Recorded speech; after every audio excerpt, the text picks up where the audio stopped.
Have faith, show love, give hope today.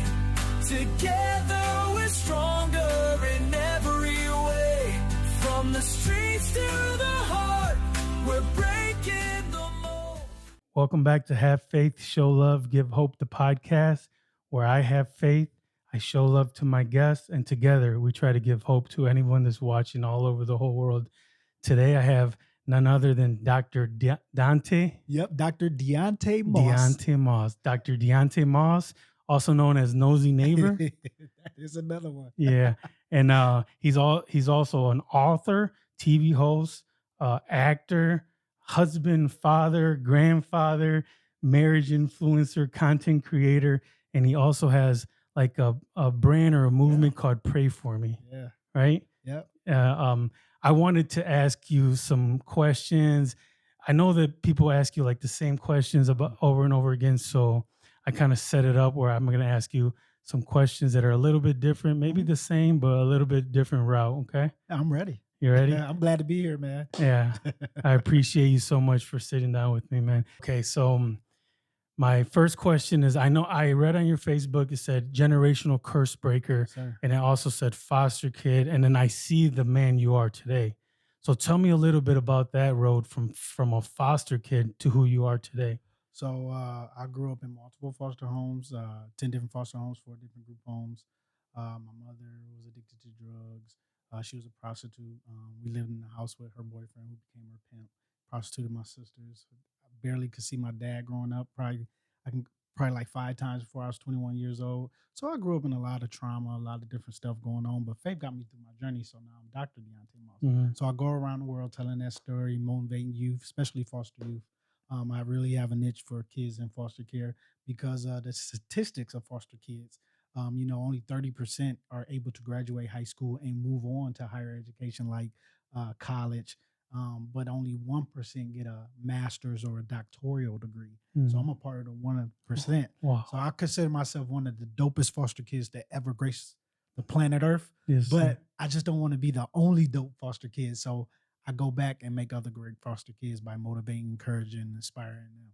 Yeah. That's kind of like my mission. That's kind of what God has me doing. But it's not just foster kids. It's any kids that had an upbringing that they probably didn't want to have and didn't know how to cope or deal with it. Mm-hmm. So I make sure that I give them concrete examples of things that happen in my life and how I'm not defined by my mistakes. Yes. I think that's really important.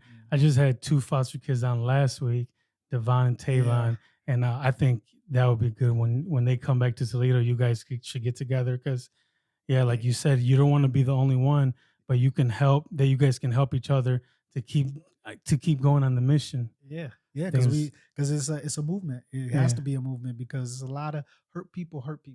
So a lot of kids or a lot of people grow up broken and hurt, and they never really know how to come out of it because they don't have the resources they need to get it. But I've learned that heal people, and because of the healing process that I experienced through different kind of techniques and resources, skills and tools, I've been able to share that with other people to make, so we can make a better community. Yeah, that's beautiful. I never heard that before. Healed people, heal people. Absolutely. That's a good message. Okay, so everyone knows you from Nosey Neighbor. Why did you start Nosey Neighbor? What was that all about? So the first time I ever did it, I was outside in my front yard. I was cutting my grass. And it was something that went on between a couple neighbors, a little situation. And it wasn't nothing too scary or nothing. It was just like a little dispute. But the police were involved and they came over. And my wife comes out the house. She's like, "What's going on? You've been out here the whole time cutting your grass."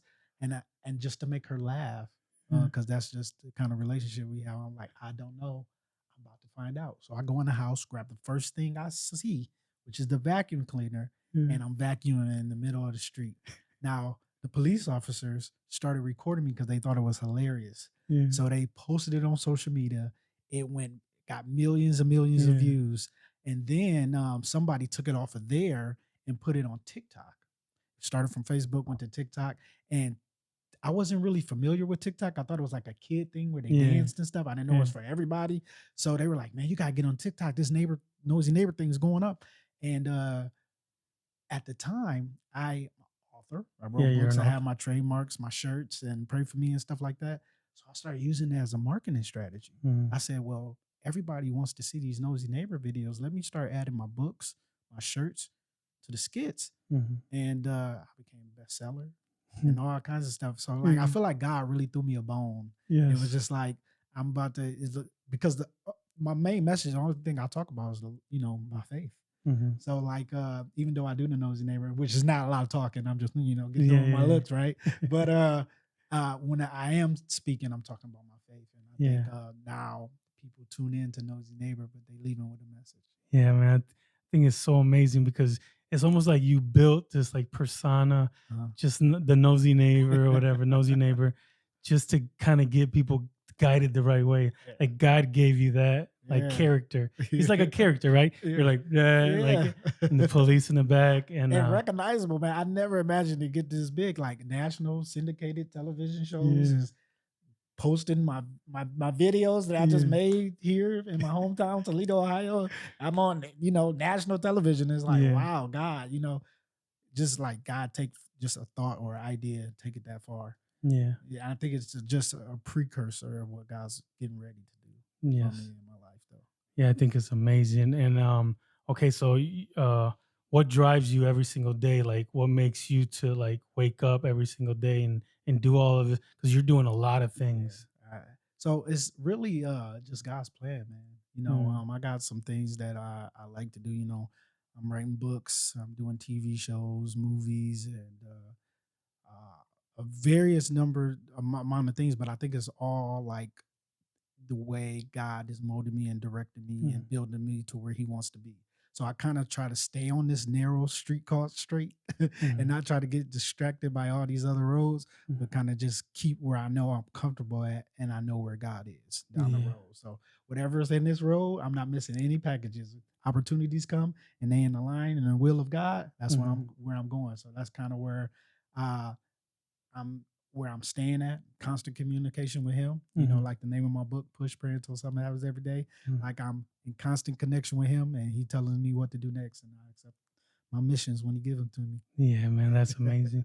I think that's what we have to be able to follow the mission that God's given each and one. Because we all get one, right? Each one of us got our own, and like that's what I always try to preach that to people. Like we all have our own mission.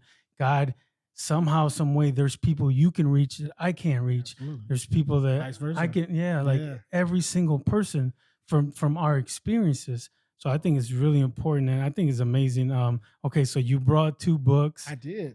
Tell me about your books and all this stuff. Okay, so the first one is Push, Pray Until Something Happens Every Day. So I navigated through the juvenile justice system, drug addicted parents, fights, all kind of drama growing up and trauma in my life. But I've been able to overcome that, not be defined by my mother's and father's mistakes, and been able to have my faith lead me in another direction, breaking generational curses, and living my life like I am today, a father, a husband. And so I want you to have that because I'm excited about that because that's getting ready to be a movie. Oh, is it? Yeah. So I'm really excited about that one right there. Yeah, I want this. That's the life story. And then this book right here is called Focus. So I have a decent social media following, right? So I always share like an encouraging, motivational, inspirational prayers on my social media pages. Yes. So people was like, man, I need all that content, like kind of where I can look at it. So I created this devotional, which is that type of content. So the people that follow me can have that all in one place. So that's why I created Focus, follow one's course and so successful every day. Very proud of this. So I want you to have that one too. Thank you, man. Thank you, doctor. So this is like all So every day, so devotional, all 365 days. Yep. So like 4 a year's worth of content. Yes, right there. That's awesome. And then in the future, you can make a volume 2 as you because every day you're doing this, so and I've seen this I've seen all of these like the stuff that you've been doing lately.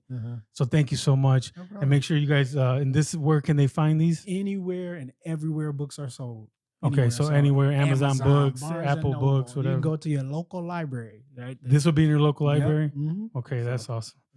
All right, so how many books have you wrote? So I have 2 published books. Okay, those are the 2 published ones? But I got 7 books coming out. You do? I got a line of children's books coming out of affirmations for young men, young women, and men and women together. Young men and young women together. So Mhm. that's 3 books right there.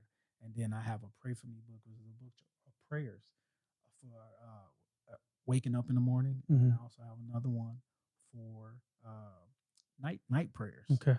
And then goals, which is God Oversees All Love Stories, which is I'm co-writing that with my wife, Mhm. Dr. Moss, Yes. and Kingdom Knowledge. So I've been busy, Yeah. really busy, trying to Yeah. get these published, and I self-published all these. So we're getting ready to have some release dates and some book signings. So I'm just happy that God gave me this knowledge to be able to share with other people. Thank you so much, man. I appreciate you sitting down with me, man. The more you tell me about your life, the more I appreciate you just giving me the opportunity, because I'm a very small podcast, in Toledo, and I really want to, But big spirit though. I want to help people in somehow, some way. I want to do things like you. You I- are. Yeah, I know, and that's how I feel. But sometimes I feel a little lonely too, Mhm. because I'm on this path, I'm on this Yeah. narrow road, and sometimes people try to veer me off, Yeah. and I'll be like, no, I gotta keep doing this Yeah. podcast. God got me on this mission, and some people be like, but you can help me over here, and you can do, and I'm like, no, listen, I got this vision, man. An assignment. I got an assignment to do. Yeah. So yeah, it's really hard. People try to pull you to do Yeah. this and do that, and you got to try to like calm down. That's yep. Like stay on that street called straight that you supposed to. Don't get distracted. Yeah. Go miss some packages. Absolutely. Okay, so what's your favorite book out of all your books? They're all different, Yeah, right? they kind of all different kind of babies. So yeah. But that first one Oh yeah. pushed. The reason why is because Listen. when I wrote this book right here, there's things that I never told anybody. So this was a therapeutic process for me writing this book, and it was the first one. It took me a while to write it, years. Yeah. And the reason why I wouldn't release it, even when I figured out the publishing and everything, is because I'm like, I never told people some of the stuff that's in this book. Mm. So I knew once I released it, everybody's gonna know. Yeah. Everybody's gonna know everything. Yeah. And that was kind of like something that I had to deal with, but with my faith and God telling me what I needed to do, I pushed it out, and it was healing for me, therapeutic healing for me, because I was able to discuss out loud things that happened to me when I wasn't before. I was able to write it down, but I wasn't able to talk about it out loud. But I'll do a book signing, and somebody be like, I loved your book, I read it. Chapter 17, you said blah, blah, blah, blah, blah, blah, blah. And I'll be like, oh, gotta talk about it. All right, here we go. Yeah. But that raised a deep healing in me, being able to discuss the things that I've been through. And I've been able to share that with other people. And Absolutely. when I find out they're getting healed too. Heal people. Yeah. Yeah. And it makes you braver for every time. Like today, right when we started talking, you told me about, some hard stuff, Yeah. stuff that happened to you as a kid. Yeah. And if you don't publish this book, you wouldn't be able to so easily say that to me right off that, you know what I mean? But you've been telling your story for it's been years now, right? Yeah. Yeah. This is a good book. I want to call it sometimes because last week with the young kids I keep calling them young kids, but they're 29. Yeah. With the two twins, I was asking them if it was a nonprofit, and they were like, no. Our thing is called Foster Kids Matter, and it's a movement. So that's why I ask you, because then I don't want to accidentally say nonprofit or something. But I have all those, so it don't matter. You have all those. LLC, trademarks, or copyrights, all that. Okay. That's amazing, man. You are a man that's like, there's a thing that I always say, like, actions speak louder than words. I mean, it's a common phrase. Actions speak louder than the words. When you see someone doing things, it makes you realize it, instead of just like a bunch of people just talking.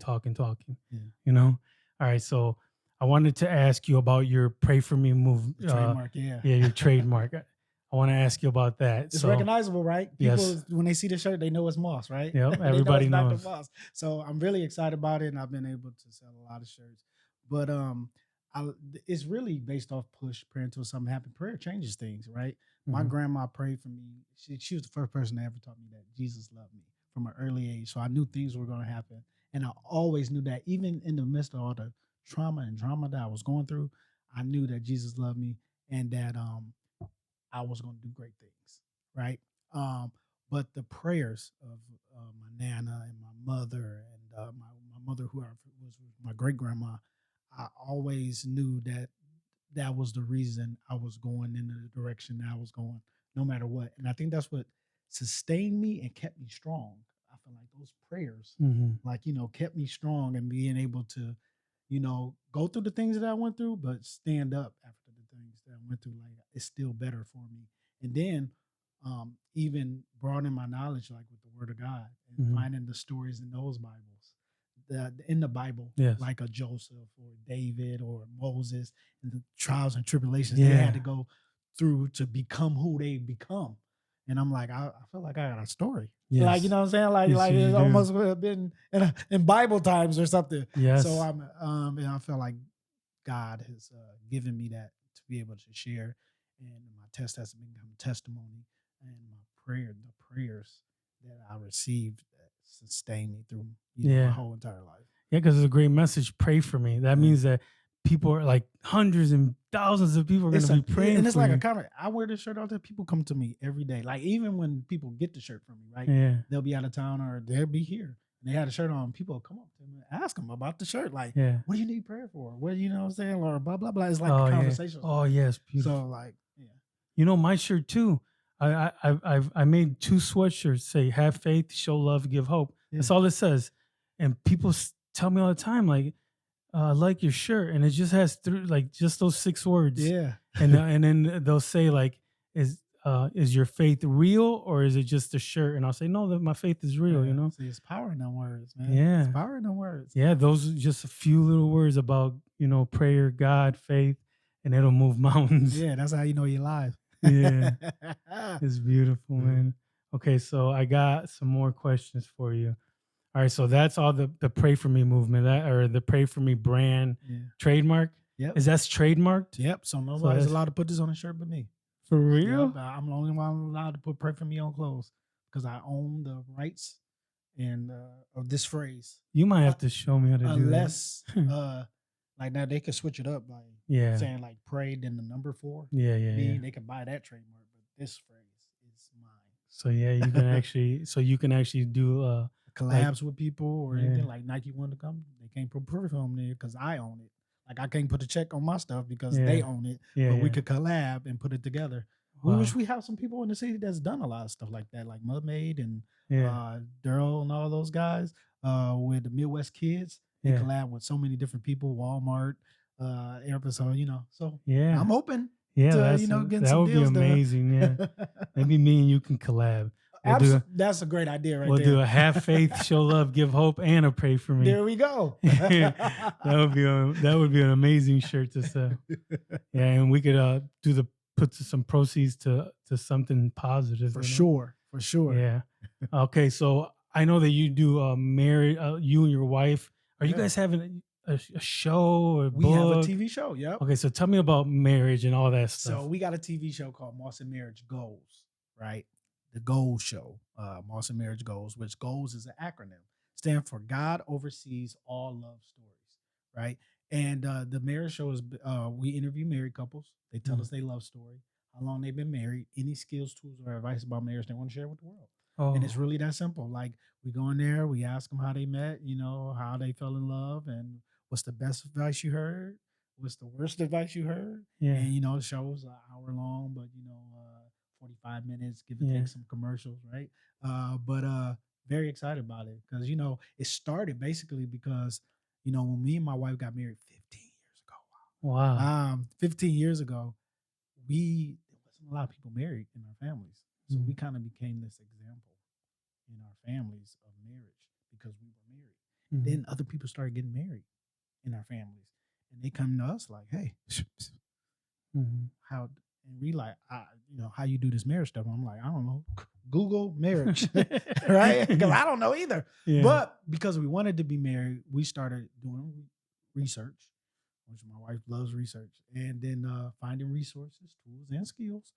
And we started sharing it with our family members. But then we had some friends that wanted to know that was getting married. So it became like this big thing, this movement, and this ministry. Turned into a TV show, and it's one of the best things I've ever done. That's so beautiful. And this already started already? Yeah. So right now we got season 1 and 2 already out and completed. Oh, wow. And you can find that on Roku TV, any Uh-huh. Roku TV on C channel. Okay. There's an app C channel that you can put on any iPhone or Android phone, Okay. and then we're also on Apple TV. Okay. Lost in Marriage. So All right. So one day maybe you can have me and my wife on there. Me and my wife are both content we need creators. that. How long you guys been married? We've been married 3 years. Absolutely. I think in October it'll be 3 years. We had a couple. Sorry, babe, if I'm wrong. We had a couple who came on the show 2 days after they get married. Oh, got yeah. married. Another couple came 8 days after they got married. I'm trying to get my daughters to get married next month. Trying to slide them on there. Yeah. Time, you know. So, That'd be nice. Me and my wife have a unique story because we were both 40 years old when we met, and she was single for 11 years. We met at the gym, and then after that, we fell in love and got married. because you know, right? A year later, after our first date, the same day, a year later, I proposed to her. 2 years later, we were married. That's how it go. Yeah, and You- it was when you know, and you it's know. beautiful. I was with my wife. Well, I met my wife when we were 12. Wow. Kissed under. So you guys grew up in the same neighborhood. At first, yeah, Oh. but I didn't see her till like college after that. But we dated for 9 months. What'd you say? You kissed her where? And so I met her at a swimming pool. She Mhm. was with a little brother, little sister. I was at the swimming pool with my two little sisters. We're swimming. I met her the first time I ever seen her. She was from Wisconsin. I'm in Ohio. We had a swimming pool here. And we were in the, I can't swim, so I'm in the not deep end, right? Yeah. So she had this idea to kiss me underwater. But she wanted to kiss me underwater so nobody could see. Yeah. So she wanted to go down to the deep end, but I can't swim. So I almost died that day, but I went and got it. God was watching over So you. that's how I recognized her when we would eventually get older, go to college, and I run back into her. I remembered her. I'm like, I kissed you. And she was like, that was you? Yeah. And it was like a Whoa. reconnection after in college. Wow. When we worked at the same job, the Boys and Girls Club. of And you guys America. are both doctors? Yep, she's a doctor of education, so she brings the teachable researcher component, and I'm a doctor of theology. So, but we both worked in education for years, and she's spiritual, I'm spiritual. So we both bring the theological and the educational sense to the ministry. And you guys are equally yoked, so that makes it so much Yeah, easier. yeah, we both pulling on the, Same one. yeah, Yeah, that's constant beautiful. movement, yeah. Yeah, a lot of relationships don't work out because one person might be more and then the other. And when they're equally yoked, like you said, they pull both the same way. And that's been a work too, because marriage is working. You got to figure that stuff out, and you coast and you trust God, because I think that we had a conversation where maybe we thought it was gonna go a different way, but then God was like, "No, this is what I'm doing." We like, "Oh God, did you just flip that on us to make us do it?" So that's gotta be, because she used to tell me like, I'll tell her my goals and my dreams, and she would tell me hers, but she was like, well, I want to do this. You can do this over here because you want to do it like this. I want to do it like this. And then she find out that she like this and flipped her whole life around. Yeah. So like, because I'm very boisterous and I talk. But my wife, one thing I always remember, one thing down. This is funny. When we joined our church, we used to ask her to say scriptures, and she would be so terrified to go up there and say scriptures. She's like, no, I don't want to go up there. Ask Deonté. He'll do it. Like, don't ask me. And she would like almost like hyperventilate, trying to read scriptures in front of church. This woman every Friday gets on the internet and has like a show about scriptures. And it's like, how you start from this point to get to this point. Scripture of the week coming to. She has like a whole lot of things you do. So it's like God can heal anything, can fix anything. He just do what he tell you to do. He gonna get you where you need to be. Yeah, because we always think we have the plan, but God's like, and his plan is always better, right? Yes. We try to make our own plans and we think it's gonna work like this, but you just listen to what he say. You like, I could have never imagined it going this way. Thank you. I listen. Yeah, especially like because she was probably so nervous, and now she's like, whatever. This is what God's plan is. Now you're hosting TV shows. Yeah, and you're scared to talk to people at first. You know what I'm saying? Yeah, it's like a whole different shift. All right, so I have some more. Okay, so marriage, like, how did it change you? How did you became a whole different person? Yeah, so on my journey, it's always trusting God and putting God first, right? In a marriage, you definitely got to put God first. So I think you're prepared in your singleness for trusting God, but adding somebody else to equation and Mm. becoming one, you really gotta trust God. Because it's work. Like, your flesh stand up. You don't like to be treated a certain way. Something happens because you're gonna have some conflict, right? Of course. But you got to be able to get through it. But trusting God wholeheartedly and being a covering for somebody else. No, because my wife will challenge my thoughts. Mm. Like especially if she know it ain't God, it's just me. Mm. My wife might not have been with me, or I might not have been with her if we just left it up to us, Mm. right? But because we put God in everything that we do, He's been able to sustain us and carry us through so many things that we thought we wouldn't let nobody else get away with, Mm. right?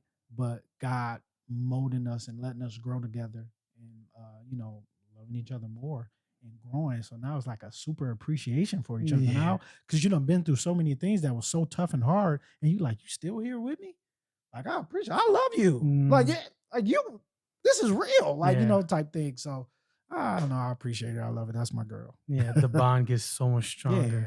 So that made you just a more better man and all different Absolutely. aspects of life. Better person, human being. Yeah. Yeah. And you're like you said, your relationship with your wife is the guiding light, not only to your kids, but to your nieces, your nephews, your cousins, everybody around.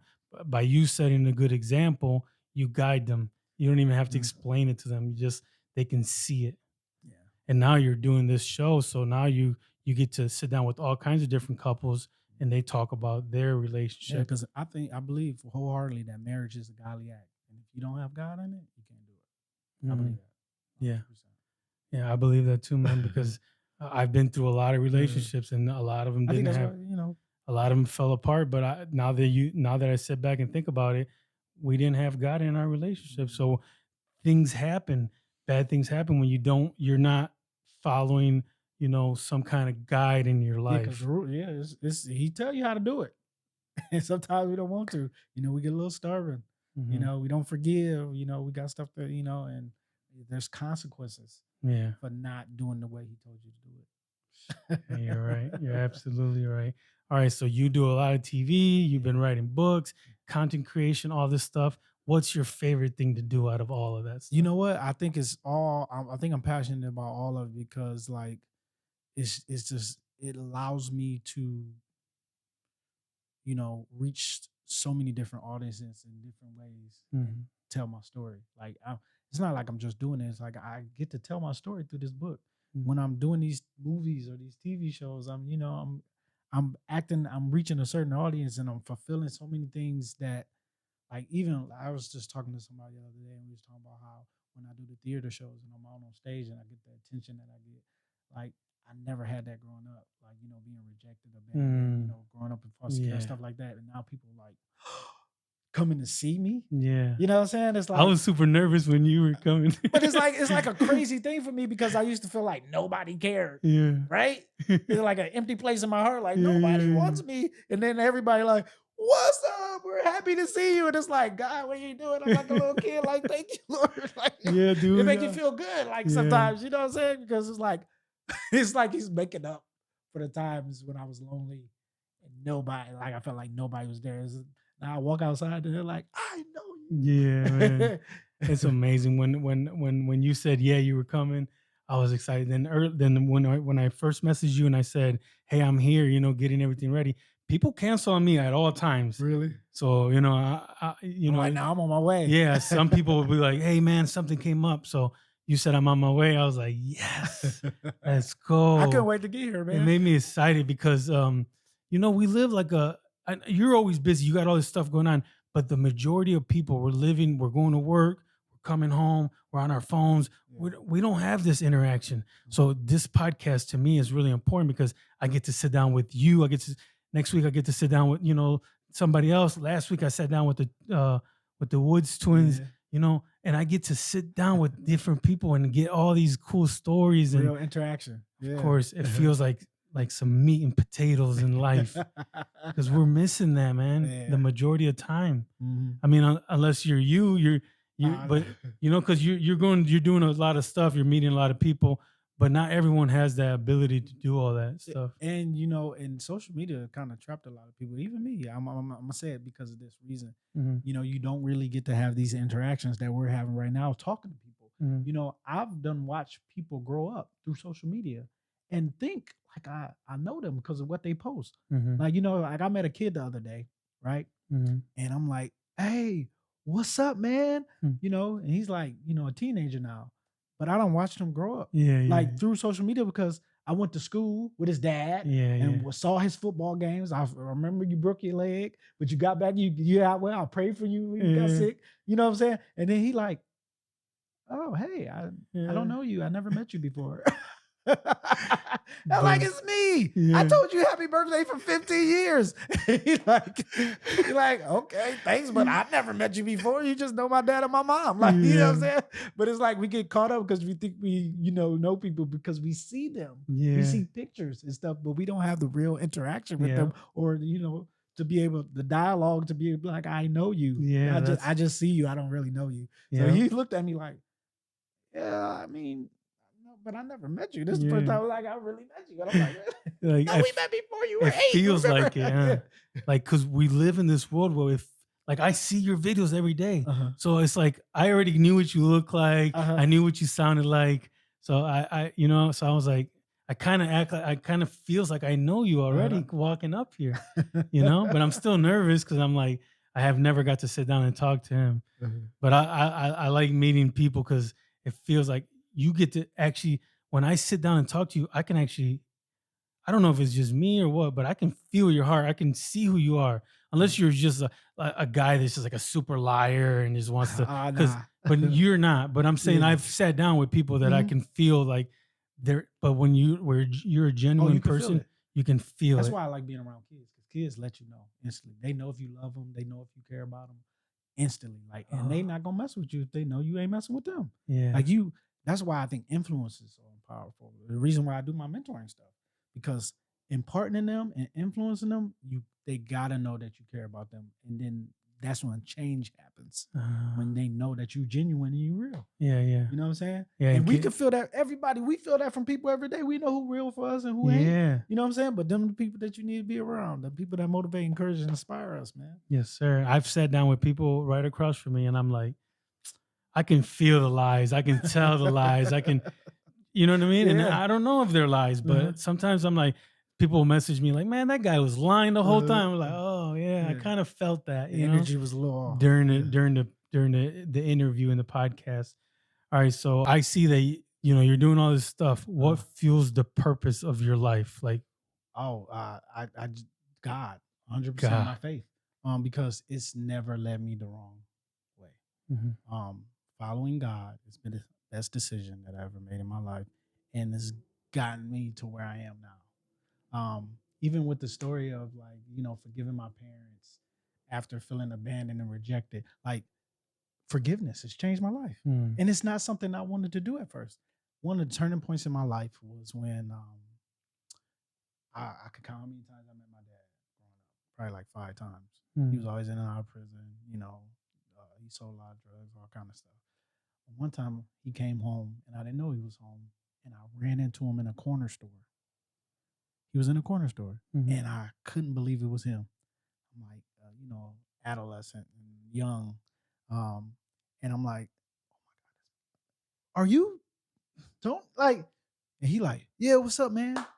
Like, hey, what's up, all right, little man? And I'm like, he don't know who I am. And I died that day. Cause I'm like, how you don't know me and I'm your son? That hurt me to my core. So I go visit my grandmother, which is his mother, but I refer to her as Nana. My Nana knew who I was when I walked in the door. She like, oh, Deonté. And he like, oh, that's Deonté's son. I'm like, you're not my dad. I just saw you at the corner store. You had no clue who I was. And his feelings was hurt. We ended up getting to an argument. And when he yelled, he spit all on my face. But, it brought you in this world. I take you in and get into a fist fight. Wow. That day. And I wouldn't see him for a long time after that. I felt like he got the best of me. I learned the difference between the man and little boy that day, right? But I wouldn't see him for years later. I went to college. I had traveled the world. I studied abroad. I lived in Germany for like 4 months. I came back. Ironically, at another corner store, I ran into my dad again. after not seeing them for years. But this interaction was way different than the first time. I go in the store, I come out, I look my dad in my eye, not knowing what was gonna happen. Because last time I seen him, we got into a fight. Mm-hmm. So I'm like, well, I'm grown now. You ain't about to do what you did. Yeah. So what you trying to do? He looked me dead in my eye and started crying. He was just crying, bawling. Yeah. And he like, hey, I heard about you doing this. He like keeping tabs on me. Like, how did he know all the stuff that was going on in my life? He like, I heard you did this. I heard they found your sister. They did this. They did that. You know?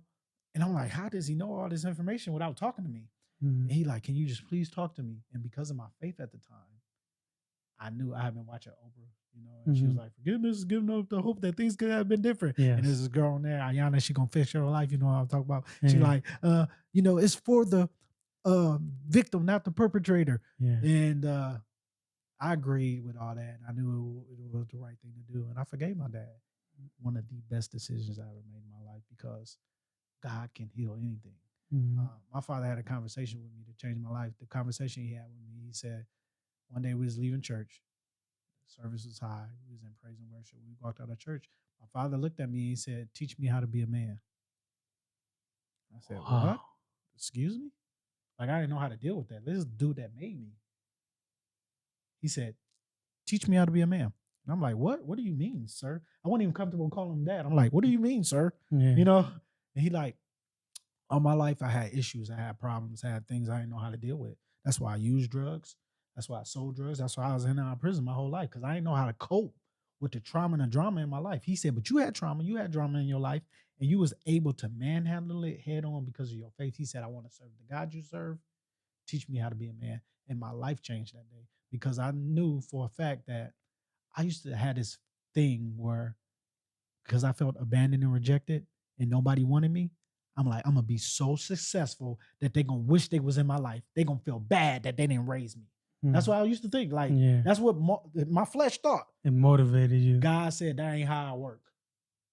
He said, generational curses going to be broken.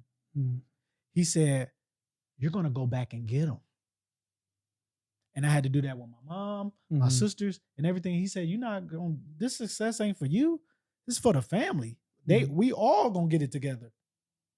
My life changed. Wow. And I would have never did that if I wouldn't trust God and forgave my family. Had to do the same thing with my mama.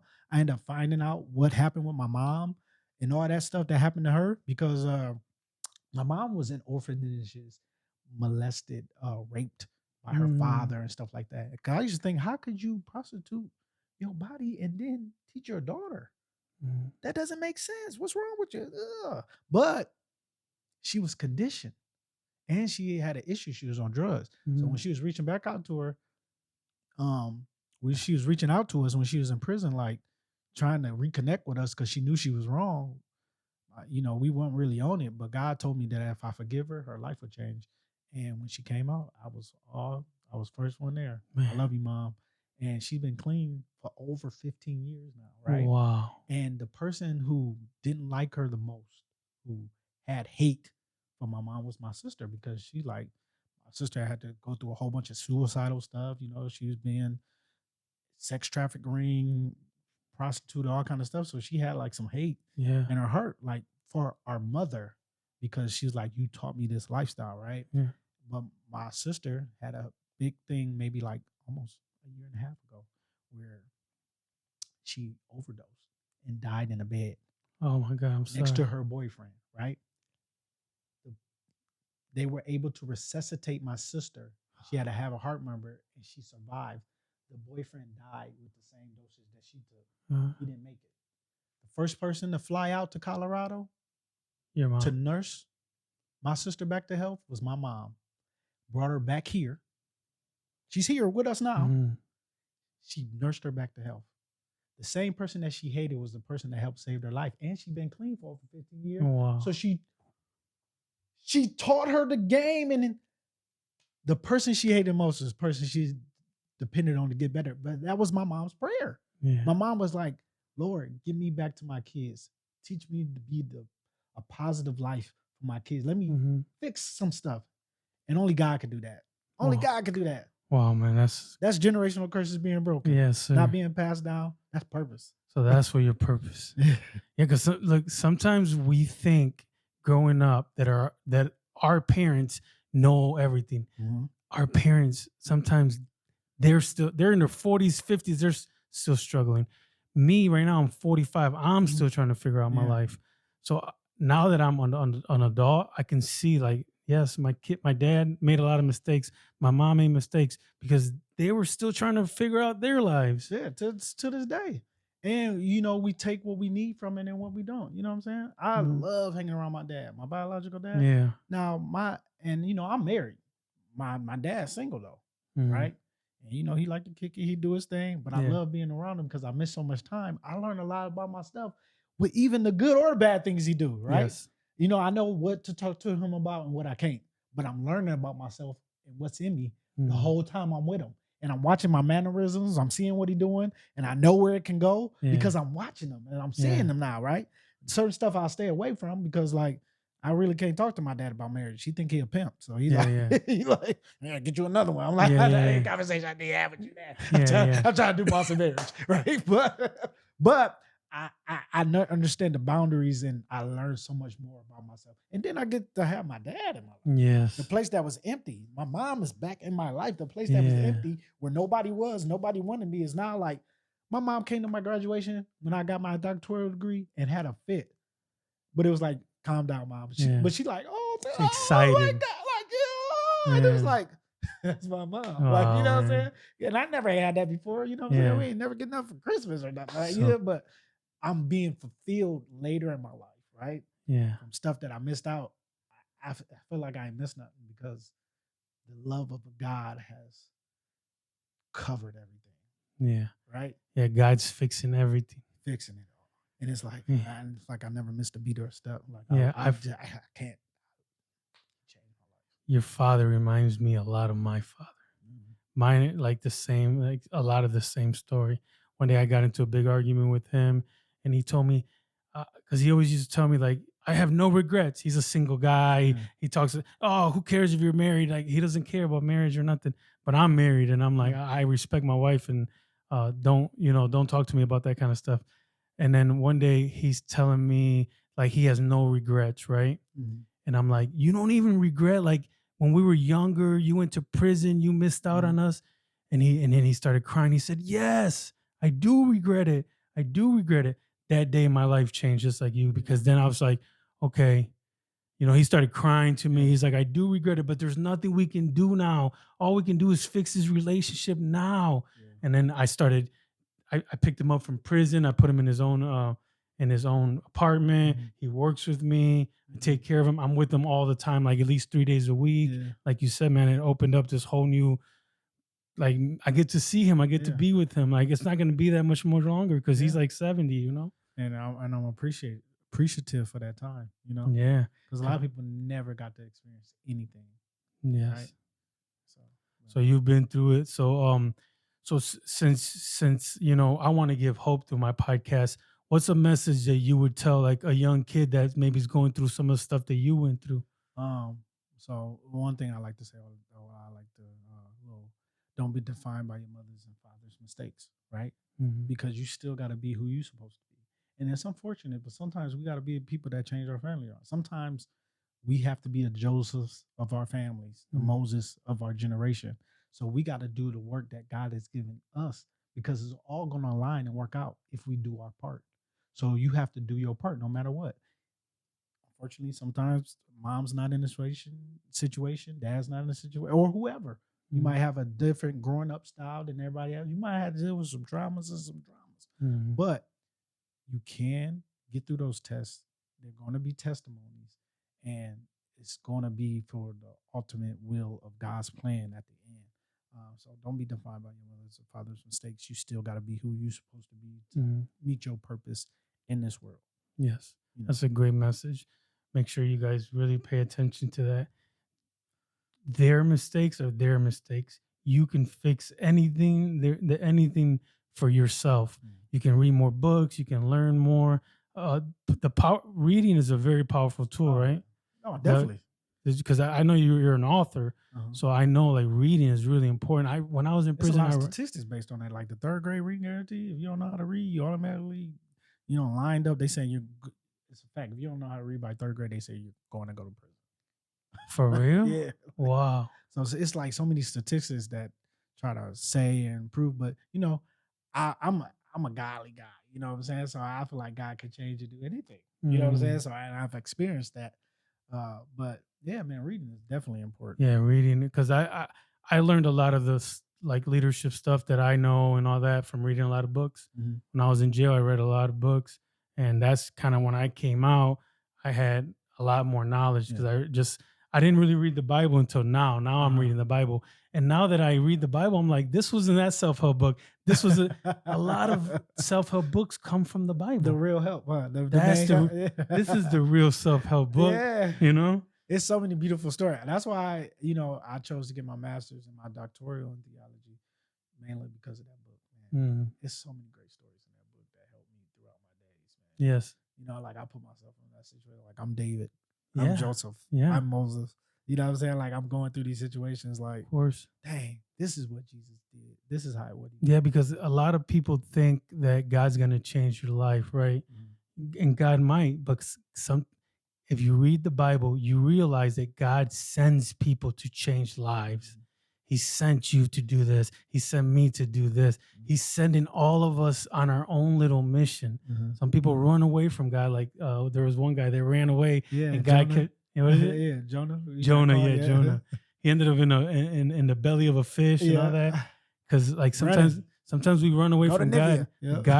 God wants us on this mission, and He has us on this mission. All right, so last question. What's next for Dr. Moss? Oh, man, whatever God has for me. I'm fully, completely, and totally indulged in His plan. So whatever you tell me. So I got some movies coming out this year. We got about 4 or 5 movies that's going to be out this year in 2026 coming out. So I'm excited to see those because, we did some work on a couple movies and now they're just now getting released. More TV shows, more Moss and Marriage. Got some deals in the work with that, and books are coming out. So like just the same old stuff, but more of it, So I'm appreciative and loving the journey. Yeah, and Nosey Neighbor every day. Yeah, so every time you see a cop or something. National platform now. We know America's Funny Home Videos and these. So like, you guys are everywhere.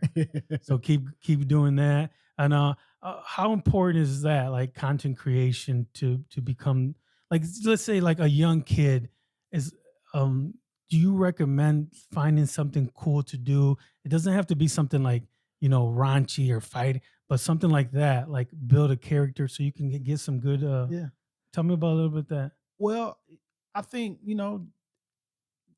because as an influencer, right? Mm-hmm. I think it helps bridge the gap between, what some kids think is cool and what's not, right? Because a gap might be bridged if you know who I am because of the Nosey Neighbor. You recognize my face already at the beginning of me meeting you and stuff like that. And it provides an open door for influences, right? Mm-hmm. Somebody was asking me the other day, they said, man, I love your Nosey Neighbor, right? Mm-hmm. Why is all these people stealing it? You know what I'm saying? Yeah. And trying to mimic it and stuff like that. Mm-hmm. I hate that. And I was like, well, if I'm an influencer, I'm supposed to influence. Yeah. So people are going to be influenced, right? Yeah. Just take that concept and do it the same way, right? Mm-hmm. I'm married. Let's teach these young men that maybe one day I influence them. They want to be married, right? I'm a doctor, a foster kid. Let's teach some of these foster kids that they be influenced and be a doctor one day or get their master's degree, go in higher education. Even though I influence that way, I influence in every way of my life. Yes. With my faith, with my Nosey Neighbor, with my education, with my, you know what I'm saying? Like, it's not just my marriage. Yeah. You know what I'm saying? I'm influencing in every single way in my life. And that's what Jesus did. Yeah, absolutely. Thank you so much. Where can everybody find your pages? I'm available on any platform. Mm-hmm. But it's at Deonté Moss or at Dr. Deonté Moss. Mm-hmm. Books are available anywhere books are sold. You can get them on Amazon, Barnes & Nobles, even Walmart, right? Your local library. And my shirts, pray for me. You can get those at mossandmarriage.com. Okay. And your TV show with your wife? It's available on all Roku TVs, on C Channel, right? Channel. Apple TV, and you can Mode C channel on any Apple or Android phone. Okay. Yep. And then I'll have all the links in the description. Okay, appreciate that. Yeah, thank you guys. Thank you so much for We did it, Big Yogi. Yeah, thank you, thank sir, you. for inviting me out. Yeah, thank you, man. Thank you guys so much for watching. Make sure you follow all his pages. Go buy some of his merch. Support him. Support us. Make sure you like, you subscribe, you follow, you share both of our pages. Thank you guys so much. Have faith, show love, give hope, let go, and let God. Amen. Thank you, sir. Welcome to the show where hearts ignite. It's time to grow. Let's shine.